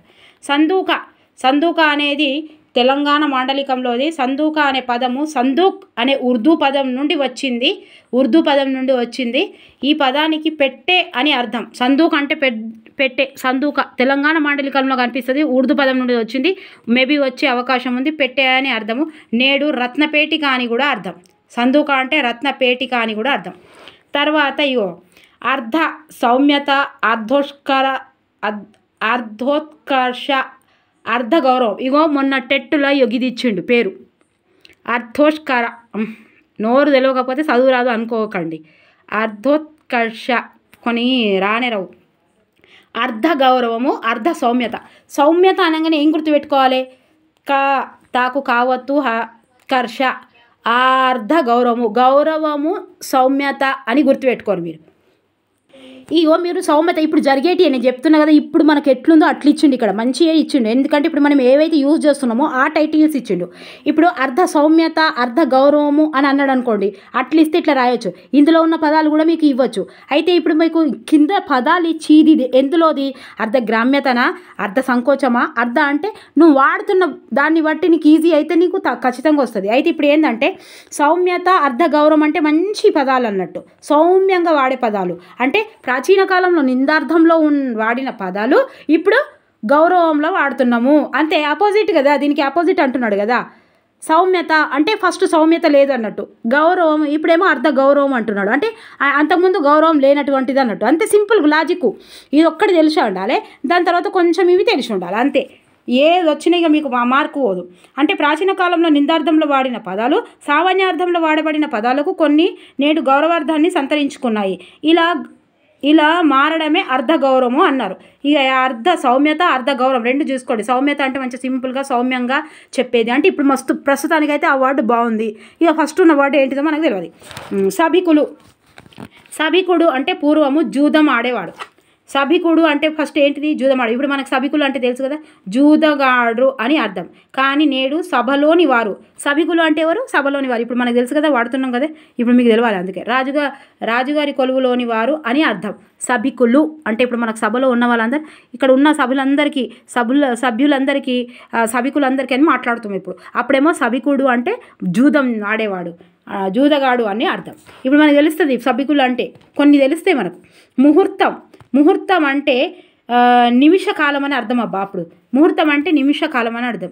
ఇప్పుడేమో తక్కువ కాలం, అల్పకాలం, స్వల్పకాలం అని అర్థం. ముహూర్తం పెళ్లి ముహూర్తము, అన్ని ముహూర్తాలు, ఇక ఇంటి ముహూర్తము, గృహ నిర్మాణానికి ముహూర్తము, అంటే ప్రతి దానికి ముహూర్తం అంటే నిమిషకాలము అప్పుడు వాడిరు. ఇప్పుడేమో ముహూర్తాలు పెట్టిరు, అంటే మంచి శుభకార్యానికి వాడతారు. అంటే అమరంలో 12 క్షణకాలము ముహూర్తం అని ఉంది. నేడు ముహూర్తం అంటే శుభకార్యాలకు నిర్ణీతమై పవిత్రమైన కాలం అని అర్ధగౌరవం పొందింది. ఇప్పుడు గౌరవమా కాదా? ముహూర్తం అంటే ఇప్పుడు మనం మంచి ముహూర్తం గురించి, అది పెళ్లి ముహూర్తం కానీ, ఇల్లు ముహూర్తం కానీ, పిల్లల పేర్లు పెట్టిన ముహూర్తం కానీ, బారసాలు చేసిన ముహూర్తం కానీ, అన్ని శుభకార్యాలకు వాడతామని ఇప్పుడు తెలుస్తుంది. మర్యాద అంటే ఇప్పుడు మనం ప్రస్తుతం ఉన్నది మర్యాద కదా. మర్యాద అనే పదానికి హద్దు అనే అర్థం ఉంది. నీ హద్దులో ఉండి, నీ మర్యాదలో ఉండి నువ్వు మాట్లాడంటాం మనం అప్పుడప్పుడు చూసిరా. నేడు మర్యాద అనే పదానికి గౌరవం అనే అర్థం వచ్చింది. మర్యాద అంటే గౌరవం. ఫస్ట్ ఏమో హద్దు. ఇప్పుడు మనం అంటే నీ మర్యాదలో నువ్వు ఉండి మాట్లాడు అంటే నీ హద్దులో ఉండి మాట్లాడు, అప్పుడప్పుడు మాట్లాడతాం చూసిరా. కరెక్టే కదా. వైతాళికుడు ఎవరు? వైతాళికుడు మస్తు మంది ఉన్నారు కదా వైతాళికుళ్ళు. నవయుగ వైతాళికుడు, వైతాళికుడు కాళోజీ నారాయణరావు.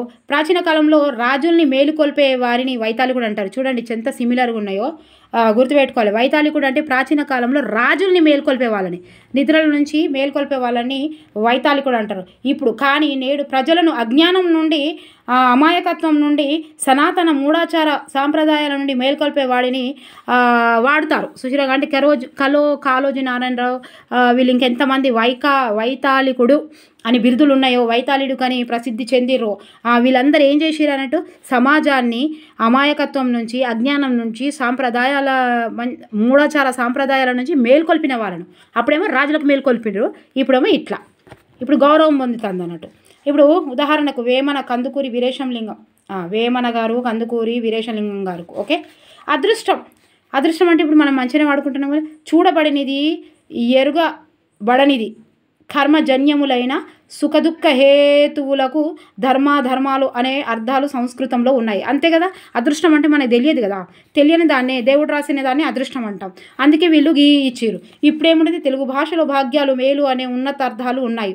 వాడు అదృష్ట జాతకుడు, వాడు అదృష్టవంతుడు, 2 కొడుకులే వానికి అదృష్టం. అయ్యో, అదృష్టం అనేది మన చేతిలో ఉండేది కాదు. జస్ట్ ఫ్రేమ్ వేసుకోవాలి. ఆ ఫ్రేమ్లో నవ్వు ముఖము, ఏడుపు ముఖము, నల్ల ముఖము, తెల్ల ముఖము మనమే అన్నీ వాడుతుంటాయి. అంటే ఫ్రేమ్ అనేది కొంచెం చేసుకుంటే అయిపోయింది. మన ఫ్రేమ్ కూడా సేమ్ చేసుకుంటూ ఉండదు లైఫ్. అదృష్టం అనేది మన చేతిలో ఉండదు. ఒకటి మన దగ్గర మనం ప్రయత్నించేది మాత్రమే మన చేతిలో, ఆ తర్వాత అదే.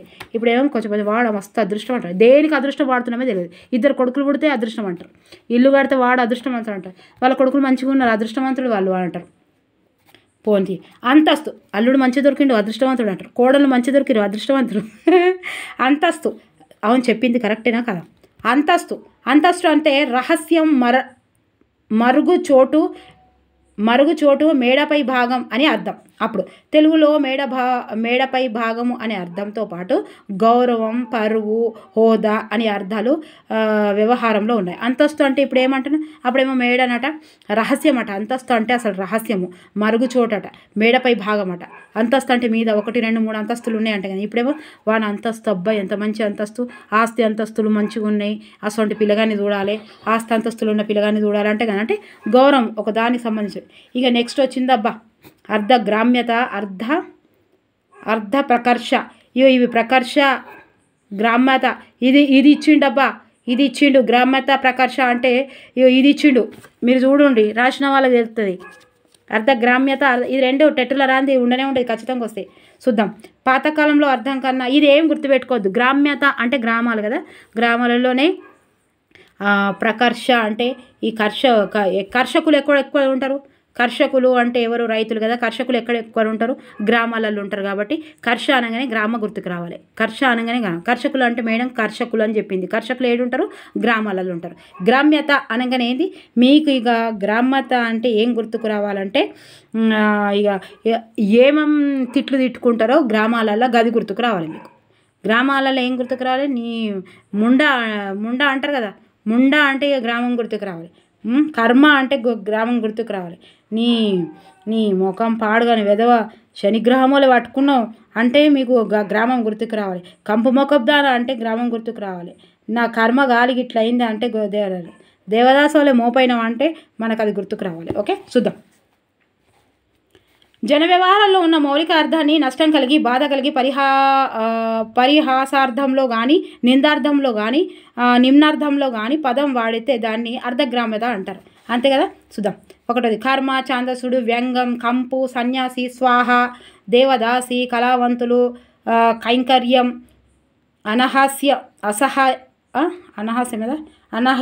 అసహ్యం, సాని, విధవ, ముండ, గ్రహచారం, పూజ్యం, నిండుకున్నవి, శనిగ్రహం, ఘటం.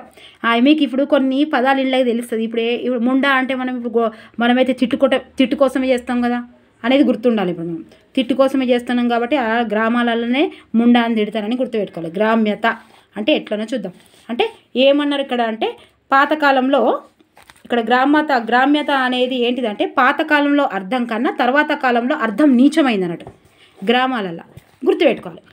ఫస్ట్ కాలంలో మంచి అర్థాన్ని ఇప్పుడు ఆ అర్థాన్ని మనం తప్పుగా వాడుకుంటున్నాము అంటే గ్రామాలలో తప్పుగా వాడుకుంటారు అని గ్రామం అని గుర్తుపెట్టుకోవాలి. కర్మ అనే పదానికి కార్యం అని అర్థం. కర్మ అంటే ఏంది? ఒక పని, ఒక కార్యం అని అర్థం. నేడు ఈ పదము పితృకర్మను రూఢి అయ్యింది. కర్మకాండలు చేస్తారు కదా, కర్మకాండలు, నా కర్మ పాడుగాను అంటారు, కర్మకాండలు అంటారు. ఓకే, తర్వాత ఛాందస్సుడు ఈ పదానికి వేదవేత్త అని అర్థం. ఛాందస్సుడు ఇది కూడా వచ్చిందండి, ఇది ఎడ్జిటీలో వచ్చింది చూడండి. వేదవేత్త అని అర్థం. నేడు లోకజ్ఞానం లేనివాడు అని అర్థం. వేదవేత్త ఏడు, లోకజ్ఞానం ఏడు, మొత్తం ఆపోజిట్ చూసారా. ఈ నిందార్థం ఏర్పడింది. ఛాందాసుడు అంటే ఇక గట్ల. తర్వాత వ్యంగం, ఇప్పుడు మీకు కొన్ని తెలుస్తుంది. ఇగో ఇది తెలుస్తుంది, కర్మ అంటే తెలుస్తుంది. ఇప్పుడు మనం ఎట్లా మాట్లాడుతున్నాం, నెగిటివ్గానా పాజిటివ్గానా అని. వ్యంగం అంటే భిన్నమైన అర్థ విశేషాన్ని తెలిపేది అని అర్థం. నేడు వ్యంగం అనేది వేలాకోలం, ఎత్తి పొడుపు అనే చెడు అర్థాలలో వేస్తారు. అంతే, వ్యంగ్యంగా మాట్లాడతాడు దరిద్రపోడు అని అంటారు. ఓకే, తర్వాత కంపు. పూర్వకాలంలో కంపు అంటే సుగంధం, సువాసన. ఎంత ఆపోజిట్ చూసారా. అసలు కంపు అంటే ఏంటిది? సుగంధము. కంపు అంటే సుగంధం. ఇప్పుడు ఏమంటాం మనం? దుర్గంధం, దుర్వాసన. ఈ అమ్మ కంపు మొక్కపోడు, కంపు కొడుతుంది అటు పోతే ఇంట్లో మొత్తం కంపే వాళ్ళ ఇంట్లో. ఇప్పుడు మనకు తెలుస్తాయి అందుకే కంపు అనేది. అంటే అక్కడ వాడు ఎగ్జామినర్ ఏమిస్తాడు అంటే ముందులో ఏమైనా తిప్పి ఇవ్వచ్చు. అంటే ముందు మంచి అర్థంలో ఉండి ఇప్పుడు చెడు అర్థంలో వాడేది ఏది అని అడగవచ్చు. కంపు చెడు అర్థంలో వాడుతున్నాం. ముందేంటిది? కంపు అంటే మంచి వాసన అన్నట్టు. సన్యాసి అంటే రంగు, రుచి, వాసన, చిక్కదనం. ఏటి అది రాయాలి. ఏటి రంగు, రుచి, వాసన, చిక్కదనం. ఇవి ఏటియో మీరు రాయాలి. అడ్వర్టైజ్ దేందో మీరు రాయాలి. లేకుండా అహలోక సంబంధ బాంధవ్యాన్ని విడిచిపెట్టిన మోక్షగామి అని అర్థం. నేడు ఎందుకు పనికిరాని వెధవ, సన్యాసి వెధవ, ఎందుకు కొరగాని వాడు, సన్నపోడు అని అర్థాలు పడతారు. అదే సన్యాసి అంటే ఇప్పుడు ఏమంటే మీ సన్యాసి మొఖంలో పాడుగానే అంటారు అంతే కదా. ఇప్పుడు స్వాహ అంటే ఎవడో ఇప్పుడు వాడు పైసలు మింగిండు స్వాహ ఎవరినైనా అంటారు. మంత్రులను విడిచిపెట్టు వాడు అన్ని స్వాహ చేసిండని అంటారు. యజ్ఞ సమయంలో అగ్నికి అజ్యానికి సమర్పిస్తూ మంత్రోచ్చరణ సమయంలో పలికే మాట ఇది. కానీ నేడు దిగమింగు దొంగలించు అపహరించు అనే నీచార్థాలని చోటు చేసుకున్నాయి. స్వాహ. తర్వాత దేవదాసి, ఇది ఎక్కువ సార్లు వచ్చింది. దేవదాసి దేవాలయాల్లో పూజ కైకంకర్యాలలో నృత్య గాథల్ని నిర్వహించడానికి నియమించబడే భక్తురాలు అని ప్రాచీన అర్థం. కానీ నేడు ఈ పదము వేశ్యకు పర్యాయపదంగా వాడుతున్నారు. వేశ్యకు పర్యాయపదం ఏంటిది? దేవదాసి. వేశ్యకు పర్యాయపదం ఏంటిది? దేవదాసి. కళావంతులు, పూర్వము కళావంతులు పదానికి నృత్య సంగీతానికి కళల్ని అభ్యసించిన స్త్రీలు అని అర్థం. ఇప్పుడు నేడు ఈ పదానికి వేశ్యలు భోగం వాళ్ళు అనే అర్థంలో వాడుతున్నారు. కళావంతులు అంటే కూడా వేశ్య వాళ్ళట, భోగం వాళ్ళు అని వాడతారు. కైంకర్యం అంటే సేవ పూజ అని ప్రాచీనార్థము. నేడు కంకరయ్యం అంటే దొంగలించు అపహరించు మోసగించు అని చెడు అర్థాలు పడతాయి. కొన్ని విషయాలు తెలియదు, ఇవి ఎట్లయినా గుర్తుపెట్టుకోవాలి దయచేసి. కంకర్లు కొట్టడం గుర్తుపెట్టుకోవాలా. అసహ్యం సహింపరానిది, సాధ్యం లేనిది. అసహ్యమా అనేవి సామాన్య అర్థాలు. నేడు అసహ్యం అనే పదము చెడ్డ, నీచం, అనిష్టం, రోత, న్యూ అర్థాలు ఉన్నాయి. సుశీరా. సాని నన్నయ్య కాలంలో సాని అంటే రాణి అట. సుశీరా. సాని అంటే రాణి. సాని ఎవరు? రాణి అనే అర్థము. ఈ సాని అంటే ఎట్లా? దొరసాని గుర్తుంటుంది మీకు. సాని దొరసాని మేదరసాని. నేడు సాని అనే పదానికి వేశ్యకి ఎవరబ్బా? వేశ్యకి ఎన్ని ఇచ్చిండు? కళావంతులు, దేవదాసి, ఇంకేంటి సాని అంటే కూడా ఎవరు? వేషధారణ. విధవ అనే పదానికి వితంతు అనే అర్థం. నేడు విధవ అంటే నిందాకర్థంలో వాడతారు. ఈ ఎదవ అంటారు. భర్త చనిపోయిన ఆమెను కూడా ఎదవ అనే అంటారు. ముండ గుర్తుపెట్టుకోవాలి. గ్రామ్యతల ముండ, ఎదవ, కంపు, కర్మ, సన్యాసి అన్ని తిట్లు గుర్తుపెట్టుకోవాలి. చేయబడిన స్త్రీ వితంతువును, ముండనం చేయబడిన స్త్రీ వితంతువు అనే అర్థాల్లో ఉపయోగిస్తే ముండా పదము నేడు చెడు అర్థంలో తిట్టుగా వాడుతున్నాడు. ముండా అంటారు. అబ్బో ఈ బద్మాష్ ముండా అంటారా? వాడద్దబ్బా. పెద్దలు తిడితే పిల్లలు తిడతారబ్బా. దయచేసి ప్రపంచంలో ఏ యూనివర్సిటీ మీ పిల్లలకు మార్కులు ఇవ్వగలుగుతుంది అంతే. మీరు వాల్యుబుల్ అంటారు, ఏమంటారు దాన్ని, ఎనర్జిబుల్ ఫుడ్ ఇవ్వగలుగుతారు. పేరెంట్స్ కానీ ఇంకెవ్వరు కానీ ఎనర్జీ లెవెల్ పైసలు పెడితే ఎనర్జీ ఫుడ్ వస్తుంది. అక్కడ చదువులు చెప్తే యూనివర్సిటీలో చదువు చెప్తారు. కానీ విలువలు అనేటి అమ్మ నాన్న నుంచే వస్తాయి. ఏ యూనివర్సిటీ అది, మీ ఆక్స్ఫర్డ్ యూనివర్సిటీ పోయినా కూడా అక్కడ తిట్లు కానీ అక్కడ మా అమ్మ నాన్నలతో మాట్లాడే పద్ధతి కానీ అవి ఎవ్వరు నేర్పరు. అది కేవలం అమ్మ 3 వంతులు, నాన్న 1 వంతు ఖచ్చితంగా నేర్పియవలసిందే. మీరు అడ్డమైన అసలు ఎవరైనా సరే అడ్డమైన తిట్లు ఇంట్లో ఎవరు తిట్టద్దు. నోట్లో తిట్లు రావద్దు. ఈ జనరేషన్ కూడా తిడుతుంది అంటే ఇంట్లో ఎవరు తిడుతున్నారు అన్నట్టు అర్థం. ఎవరో ఎక్కడో మనం ఇంట్లో తిట్టకుండా ఎక్కడనో నేర్చుకొస్తున్నారంటే ఇంకోసారి ఇంట్లో మాట్లాడారు. అది దయచేసి పక్కోళ్ళని తిట్టినా కూడా, పెద్దవాళ్ళని తిట్టినా కూడా అసలు ఇంట్లో ఎవరు పిల్లల ముందు తిట్టొద్దండి. మనం చేసినవి చేస్తారు పిల్లలు. మనం పూజ చేస్తారు, మనం తిడతారు. ముండా పదం నేడు చెడు అర్థంలో ఉంది. అందుకని ముండా జుట్టు కత్తిరింపబడిన విధవ. ముండా ఎందుకు పనికిరాని వాడు. వాడేం కాదు, రాదే అని అంటాం మన దగ్గర. ముండా. గ్రహచారం, గ్రహాల గమనం అనే ప్రాచీన అర్థంలో వాడుతున్నారు. కానీ నేడు ఈ పదము దురదృష్టం అనే అర్థ వికృతి పొందింది. రాయలసీమ ప్రాంతంలో గచ్చారం అని వ్యవహారంలో ఉంది. ఇది కూడా ఇవ్వచ్చు. గాశారం మంచిగా లేదు అంటారు. మన దగ్గరనే గచ్చారం ఏమనము, గ్రహచారము అని కూడా ఏమనం. గాశారం మంచిగా లేదు, మాది గాశారం మంచిగా లేదు, అల్లుడు మంచిగా దొరకలే, కోడలు మంచిగా దొరకలే, మా గాశారం మంచిగా లేదు అంటారు. తెలంగాణలో అంటారా అనరా? గచ్చారం అని ఏమనం మనం, రాయలసీమలో అంటారట. గ్రహచారం అని కూడా అంత స్టైల్గా ఏమనం. అప్పుడేమో ప్రాచీన కాలంలో పాపం గమనం అట, గ్రహాల యొక్క గమనము గ్రహచారము. కంత మంచిగా దురదృష్టం పిలుస్తారు ఇట్లా మనం. ఓకే. పూజ్యం, పూర్వము దీని అర్థము పూజింపబడింది అంతే కదనప్ప. కానీ నేడు దీని అర్థము శూన్యం. పూజ్యం అంటే శూన్యం అట. నిండుకున్నవి, పూర్వం నిండుగా ఉన్నది అని అర్థము, ఇప్పుడేమో అయిపోయింది అని అర్థం. అయిపోయింది అయితే ఆపోజిట్గా వాడతారు అన్నట్టు. తర్వాత శనిగ్రహం, నవగ్రహ దేవతల్లో ఒక దేవత. ఎవరు? ఈ శనిగ్రహం. కానీ నేడు వదిలించుకోవాల్సిన పీడ అని అర్థంలో వాడతాను. అంటే శనిగ్రహములు పట్టుకున్నాడు, ఆ ఇంటికి శనిగ్రహం వచ్చింది. ఏ కోడలతోటి కూడా ఏది రాదు, ఏ అల్లుడితోటి కూడా ఏది రాదు.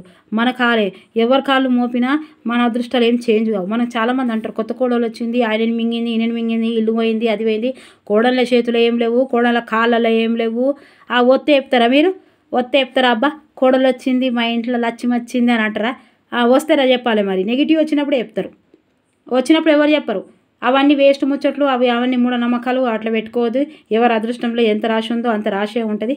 ఇవన్నీ కొత్త కోడలు వచ్చింది, ఇంట్లో అడుగు పెట్టింది, కొత్త అల్లుడు వచ్చిండు, ఇంట్లో అల్లుడు పెట్టిండు, కొత్త ఇంట్లోకి పోయినాం, అవన్నీ ఏం కాదు. ఎట్లా రాసి పెట్టుంటే గట్ల అవుతుంది. అన్నీ ఇప్పుడు ఏమన్నా ఉంటే అపోహలు తీసేసుకోవాలి. శనిగ్రహం. ఘటం సంస్కృతంలో ఘటం అంటే కుండ, ఏనుగు, కుంభస్థలము, కుంభకము, శిఖరం అనే అర్థాలు ఉన్నాయి. తెలుగు వ్యవహారంలో శరీరానికి, వ్యక్తికి నిందార్థంలో వాడుతున్నారు. ఘట్టం, ఈ మొండి ఘట్టం, ఇంటికొత్తే ఓనేవాడు, ఈయననేనుడు, ఇవన్నీ మన పిల్లలకే తిట్టుకుంటారు. అబ్బా మొండి గట్టపోడు వాడని. సభ్యోక్తి ఇది కూడా మీకు వినంగానే తెలుస్తుంది. సభలో కానీ, కొందరి సమక్షంలో కానీ, సంఘంలో కానీ ప్రత్యక్షంగా వాచ్యం చేయడానికి వీలు కాని పదాల అర్థాన్ని పరోక్షంగా కానీ నూతన పదబంధ కల్పన వల్ల తెలియజేయ విధానాన్ని సభ్యోక్తి అంటారు. అంటే కొన్ని ముచ్చట్లు స్టైల్గా మాట్లాడతాం అన్నట్టు. అంటే చెప్పడానికి వీలుగా, అంటే ఎదుటోళ్ళు హట్ కాకుండా, గలీజ్గా అనిపించకుండా కొంచెం స్టైల్గా మాట్లాడతాం. అదే పేరు. ఏంటి చూద్దాం. చనిపోవు, మూత్ర విసర్జన, మల విసర్జన, మూలము, మల విసర్జన ప్రదేశము, కులాల పేర్లు, కడుపుతో ఉంది ఇట్లా అనకుండా ఇంకా ఉంటారు. చనిపోవు అంటే మేము ఏం చెప్తాం? కాలధర్మము, కీర్తిశేషుడు, బాచిదన్నిండు, శ్రీవైకం పొందిండు, స్వర్గస్థుడయ్యిండు. కనిపిస్తలేదు అబ్బా జరబ్బా రాత్రికి. స్వర్గస్థుడయ్యిండు, దివంగతుడు, దీర్ఘనిద్ర, నూకలు జేలినయి, పరమాదించాడు. ఇవన్నీ తెలుసు కదా మీకు. ఇవన్నీ ఏంటి? శుభోక్తి అంటే సభ్యోక్తి అంటే సభలో కొంచెం మర్యాదగా మాట్లాడడం అన్నట్టు. గట్లా గుర్తుపెట్టుకోవాలి. అరే ఇప్పుడు ఏం మాట్లాడుతున్నాం మనం? బాల్చిదన్నిండు అనేది వడ్డిస్తాడు. ఇది ఏంటి? గ్రామ్యతనా ఆడనా? గ్రామ్యతల మీకు ఏ యాంగిల్లో కూడా మీకు ఆ తిట్టు కానీ కాదు. అది అట్లా గుర్తుపెట్టుకోవాలి. ఓకే, తిట్టు కాదు అది. ఇప్పుడు ఇట్లా బాల్చి తన్నడం అంటే ఓహో చచ్చిపోవుడు. మనకు తెలుసు ఇలా ఇది తెలుసు నూకలు జల్లినాయి. ఏం చేస్తాం బిడ్డ? నీళ్ళకులు చల్లిన అదృష్టం నీకు గింతే ఉన్నది, చచ్చిపోయినాం. మూత్ర విసర్జన, మల విసర్జన, వంటికి రెంటికి ఇట్లా అడుగుదాం కదా చిన్నప్పుడు. రెండు ఇదే వంటికి రెంటికి ఓకే. వంటికి రెంటికి, లఘుశంక, గురుశంక, దొడ్డికెళ్ళు. అబ్బా ఇది కూడా అబ్బా దొడ్డికెళ్ళు అంటే నేను అబ్బో దాన్ని చూస్తేనే ఆ మాట పాడగాను, అది వింటనే చెవులకెటో అవు నాకు. దొడ్డి పాడగాను. దొడ్డి అంటే ఏంటిది? ఇంకా అదే జంతువులను కట్టేది దొడ్డి. ఆ ఎనుకుంటుంది కదా దొడ్డి, ఆ దొడ్డికెళ్ళుడు అన్నట్టు. చెరువుకెళ్ళు, కాలువకు పోవు, శంబట్టుకెళ్ళ వచ్చిందబ్బా శంబట్టుకోడు. బయటకు పోవు, బహిర్భూమికి పోవు. బహిర్భూమికి ఇట్లా మా మూత్ర విసర్జన, మల విసర్జన చెప్పక గిట్లా అన్నట్టు. లఘుశంక, గురుశంక అనుకున్నాం మనం. మళ్ళీ ఇవే ఎక్కువ వాడతారబ్బా. మా ఊర్లో మస్తు చేసినాయి. దొడిపోతానా అని, శంబట్టుకపోతానా అని. ఇక నేను చెప్పినప్పటి నుండి నాకు అది మనసులోనే పడ్డది. కానీ ఇవన్నీ ముచ్చట్లే కావు. దొడ్డిపోతానా కానీ అన్నీ అబ్బో నాకైతే గుర్తుకొడతావు. స్కూల్లో పోరగాళ్ళు అదే బక్రి చెప్పాల నుంచి నుంచో వద్దురు పోరగాళ్ళు. దొడిపోతుంది మేడం అని గట్లా అనొద్దురా, దొడ్డిపోతుందని అబ్బో అంటే. దొడ్డి అంటే అది బర్రెలు కట్టేది. చెరువు కూడా అంటే చెరువుకి వెళ్ళినా కానీ మనకి ఏదో గుర్తుకొచ్చి పాడవుతుందో రా. మలం అశుద్ధం. మలం అంటే ఏంది? అశుద్ధం. మల విసర్జన ప్రదేశం పాయికాన దొడ్డి, మరుగుదొడ్డి. మల విసర్జన ప్రదేశం పాయికాన దొడ్డి, మరుగుదొడ్డి. కులాల పేర్లు అబ్బా. సాకలి, రజకుడు, మంగలి. కులాల పేర్లు. చాకలిని రజకుడు అనాలి. ఇట్లా గిడిత్తడబ్బో ఇది మేత ఫాలోయింగ్. Very very important. మసాలు ఇచ్చిండు. చాకలి రజకుడు, మంగలి నాయి బ్రహ్మణ, కంసాలి విశ్వబ్రహ్మణ, బోయ వాల్మీకి, ఇది తెలుసు. బోయ అంటే వాల్మీకి అని. గొల్ల అంటే యాదవ, ఇది తెలుసు. మాలమాదిగలు హరిజనులు, ఇది కూడా తెలుసు. ఎరుకల అంటే చెంచు సుగాలి, గిరిజనులు. ఎరుకల, చెంచు, సుగాలి వీళ్ళని గిరిజనులు. ఇదే చాకలి రజకుడు అంటే తెలుసు. మంగలి నాయి బ్రహ్మణ, కంసాలి విశ్వబ్రహ్మణ. కంసాలి విశ్వం, నాయి అంటే మంగలి నాయి, మంగలి గలినాయి అని గుర్తుపెట్టుకో. కడుపుతో ఉంది, గర్భవతి, ఆవిడ నీళ్ళు పోసుకుంది, నెల తప్పింది, ఉత్తి మనిషి కాదు. కడుపుతో ఉందని చెప్పకుండా ఇట్లా ఉత్తి మనిషి కాదు, కడుపుతోటి ఉంది అనేది. గర్భవతి గర్భవతి ఆవిడ నీళ్లు పోసుకుంది, నెల తప్పింది, ఉత్తి మనిషి కాదు. మోసగాడు అనే పదాన్ని గంటి జోగి సోమయాజి గారు పెద్ద మనిషి అని సభ్యోక్తిలో చేర్చారు. ఓకే, మోసగాడు అనే పదాన్ని. మృదుక్తి. మృదుక్తి మృదుక్తి అంటే ఇక్కడ మీకు తెలుస్తుంది కదా, మృదువైన మాట. మృదువైన మాట ఏంటిదో, మృదు ప్లస్ ఉక్తి, మృదువైన మాట. మృదువుగా చెప్పడం, కఠినమైన లేదా దుఃఖస్ఫోరకమైన అభిప్రాయాలను మృదువైన రీతిలో చెప్పడమే మృదుక్తి. ఒక వీడియోలో అయితే అయిపోతుండేది, తొందరగా. కఠిన మాటలు మృదుక్తి.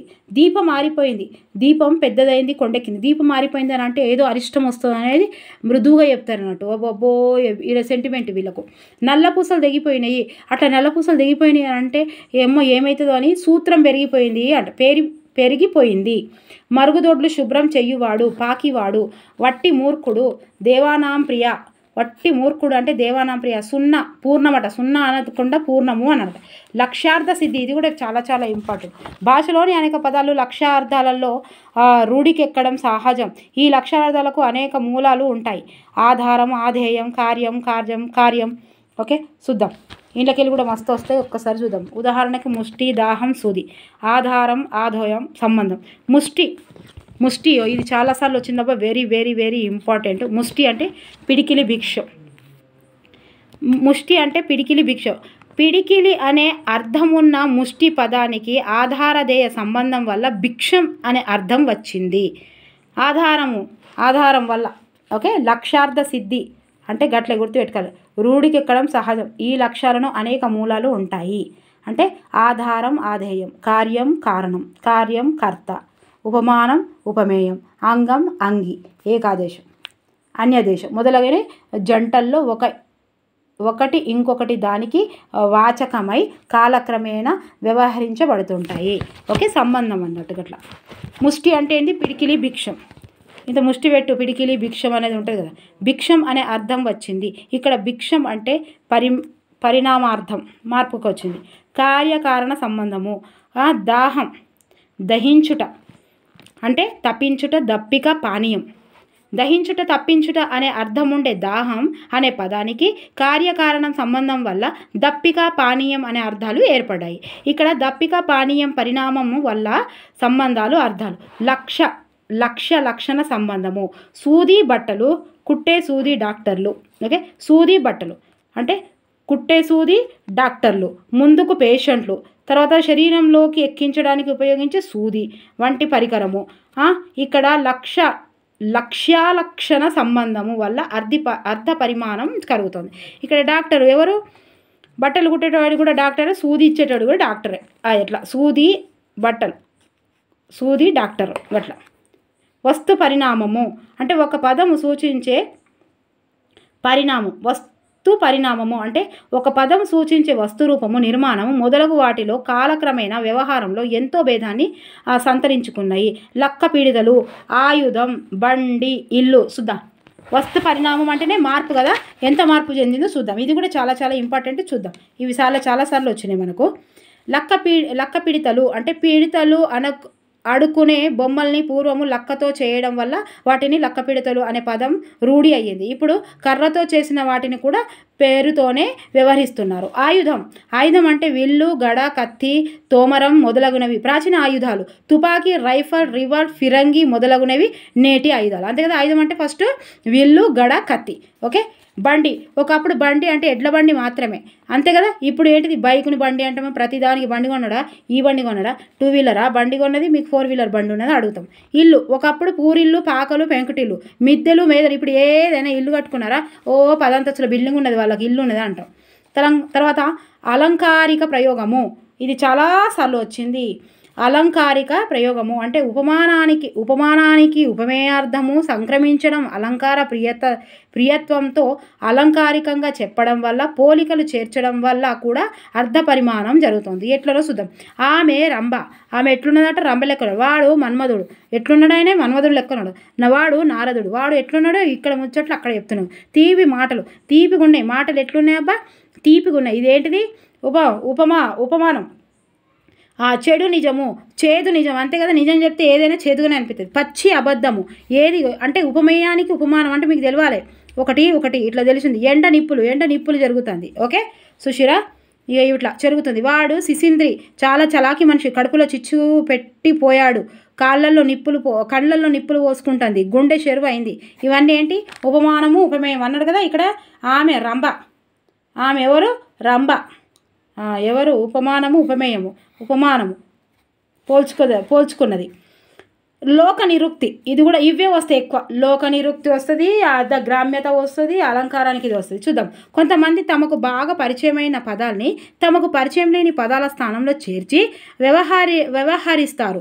తర్వాత అపరిచితమైన పదమే సామాన్య జన వ్యవహారాల్లో బహుళ ప్రాచుర్యాన్ని పొందింది. అంటే కొత్తగా పదం కల్పించడం అంటే ఏంటియో చూద్దాం. అవి అంటే ప్రజలు తమకు ఉన్న జ్ఞానంతో ఆ పదంలో అక్షరాలని కొద్దిగా అటు ఇటు చేసి మారుస్తారు అన్నట్టు. ఇది కూడా ఏంటిదని అడుగుతారు. లోక నిరుక్తి అంటే లోకులు ఏం చేస్తారు? వాళ్ళకి నచ్చినట్టు చెప్తారు. మా ఇష్టం. మరి over oiling Narada Simhachalam. Over oiling అంటే ఏమో ఉండే, ఇది సర్వీస్కి ఇచ్చినప్పుడు ఏమో అంటారు అబ్బా, ఓవర్ ఆయిలింగ్ అని అంటారు. అని ఇది తప్పు. ఇక మనకి ఇష్టమన్న నారద సింహాచలం, మధుర వాడ, ఇవన్నీ ఏంటి చూద్దాం. కొన్ని ఉన్నాయి, వాడి తొందరగా చూద్దాం. ఇక ఓవర్ హాలింగ్ అట అను పదము ఓవర్ ఆయిలింగ్గా మారింది. అంటే ఒక యంత్రాన్ని విప్పి దానిలోని భాగాలను నూనె వేసి శుభ్రం చేయడం. ఈయననే గట్లా అనుకున్నారు. నారద సింహాచలంగా మార్పు చెందింది. ఇది ఒక రైల్వే స్టేషన్ పేరు. నార్త్ పదం అని తెలియని వారు నారదగా మార్చారు. సుశీర ఈ వ్యుత్పత్తి కూడా కల్పించారు. నారదుడు ఆకాశం నుండి దిగిన సింహాచలం కాబట్టి నారద సింహాచలం అయిందని వ్యవహారంలో ఉంది. వాడ అంటే నగరానికి ఆనుకొని ఉన్న చిన్న గ్రామం అని అర్థం. ఈ పదం మీద అవగాహన లేని వారు మధుర శబ్దం తప్పుగా భావించి ప్రసిద్ధ పుణ్యక్షేత్రమైన మధురతో చేర్చి మధురవాడ అని చేర్చారు. సుశీర బోరన్ మిఠాయి, ఇది ఎన్నోసార్లు వచ్చింది. బోరన్ విటా పొడి తీయగా ఉంటుంది. విటా పదము తెలియని వారు దాని గురించి బట్టి విటాను మిఠాయిగా మార్చారు. బోరన్ మిఠాయి అన్నారు. బోరన్ విటా అసలు బోరన్ మిఠాయి అన్నారు. మొక్కజొన్న అయ్యింది. మక్క నుంచి భారతదేశంకి దిగుమతి అయ్యింది మొక్కజొన్న. ఇది తెలియని వారు మక్క పదము తప్పు అనుకొని దానికి బదులుగా మొక్క వాడారు. అంతే. చక్రకేళి, ఇది కూడా చాలాసార్లు వచ్చింది. చక్రకేళి అయ్యింది. దీనికి తియ్యని అరటిపండు అని అర్థం. ఇక్కడ చక్కెరకు బదులుగా చక్ర వాడారు. చక్రకేళి. చందమామ, ఈ తెలుగు పాటలు సంస్కృత మూలం నుండి చందం లోకపాత, లక్ష్మీదేవికి చంద్రుడు సోదరుడు. ఈ భావాన్ని స్ఫురించేటట్లు తెలుగు వాళ్ళు శబ్దాన్ని చంద్రమామగా మార్చారు. చంద్రమాస్ని ఏమన్నారు? సుశీరా చంద్రమాస్ని చంద్రమామ అంటాం. చందమామ రావే జబిల్లి రావే కొండెక్కి రావే గోగి పూలు తేవే చందమామ రావే జబిల్లి రావే. ఎవరైనా అన్నం తినబెడతారా? తినబెట్టురు. ఫోన్ అవాయిడ్ అవుతుంది. జర ఫోన్లు ఇయ్యకురి దయచేసి. ఈ పాటలు వాడుకుంటా అన్నం తినబెట్టురు. ఆకాశనామన్ శబ్దానికి తెలుగువారు కల్పించుకున్న రూపాంతరము ఆకాశరామన్న. ఈ పదంలోని ఆకాశ శబ్దాన్ని భావమని అర్థం. నామన్ అంటే ఆకాశనామన్ మన్ నన్ను వస్తే పాపం మామ పెట్టుకున్నారు. అంటే ఆకాశరామన్ అని పెట్టుకున్నారు. ఈ పదానికి లోకులు కల్పించి రూఢికెక్కించిన లోక నిరుక్తి రూపమే ఆకాశరామన్న. సుశీల ఏవో క్వశ్చన్స్ వచ్చినాయో చూద్దాం. ఇలా ఇచ్చిండు. ముష్టి, ఈ పదానికి నైఘంటికార్థము పిడికిలి, ఇప్పుడు భిక్షము అనే అర్థంలో స్థిరపడింది. ఈ అర్థ విపరిణామము ఏంటిది? చెప్పురి. ఏంటిది చెప్పాలి. లక్ష్యార్థ సిద్ధి. లోక నిరుక్తి ఇది కూడా కాదు. అర్ధ సంకోచం ఇది కూడా కాదు. గిట్లా ఇవి తెలిసినా కూడా ఇది పెట్టుకోవచ్చు. ఈ మూడు తెలిసిన. అరుదు అనే పదము ప్రస్తుతం సామాన్యంలో అనే అర్థంలో వాడుతున్నారు. ఈ పదం యొక్క ప్రాచీన అర్థము ఏంటిది? మూడోది వింత. చందమామ అనే పదానికి పూర్వార్థం వేదవేత్త, దీని ప్రస్తుతార్థము లోకజ్ఞానము లేనివాడు. ఇది ఏంటిది? అర్ధగ్రామ్యత. ఓకే. చందాసుడు, తిట్లు అన్నీ ఏమన్నా గ్రామంలో ఉంటాయన్నాడు. గోడ కాలు అర్ధ విపరిమాణాన్ని వివరిస్తూ నీవి పేర్కొనే పరిభాష. ఇది అవుట్ ఆఫ్ సిలబస్. మూడోది అర్ధద్యోతకత చూసిరా ఎట్లా ఇస్తారు, ఎంత హార్డ్ ఇస్తున్నాడు చూసిరా. ఇవన్నీ ఇది అవుట్ ఆఫ్ సిలబస్ అని కూడా ఉన్నాయి ఇందులో. ఓకేనా. ఇక మరి ఇక్కడ అర్ధ విపరిమాణము 1 గంట అయింది. ఎక్కడైనా ఏదైనా మిస్ అయిందేమో చూడండి. బుక్ అయితే చూపిస్తున్నా మీకు. ఒక్కసారి మిస్ అయితే ప్లీజ్ దయచేసి కామెంట్ బాక్స్లో కామెంట్స్ అయితే రాయండి. మీ అందరికీ ఇప్పటికే చాలాసేపు అయింది కాబట్టి టైం ఎక్కువ తీసుకోను. ఎక్కడైనా నేను చెప్పేటప్పుడు ఎక్కడైనా మిస్ అయిందా చూడండి. మీరు ఒక్కసారి వీడియో ఇంకోసారి చూడాల్సిందే. ఎందుకంటే డిఎస్సికైనా ఎస్ఐ అయినా స్కూల్ అసిస్టెంట్ అయినా పేపర్ 1 అయినా పేపర్ 2 అయినా ప్లీజ్ భయపడకండి. ఖచ్చితంగా చదవండి. టెట్ ఎట్లయినా ఈసారి పాస్ కావాలి. నేను శాల్వాలు కప్పాలి, నాకు మీరు శాల్వాలు కప్పారు. ఓకేనా. థ్యాంక్ యూ సో మచ్ అండి. మీరు కామెంట్స్ రాస్తున్న ప్రతి ఒక్కరికి నేను ఇంకా టేబుల్స్ గురించి చెప్తా. ఓకే. ఇందులో మస్తు టైం అయింది. Thank you for watching. Bye. Take care.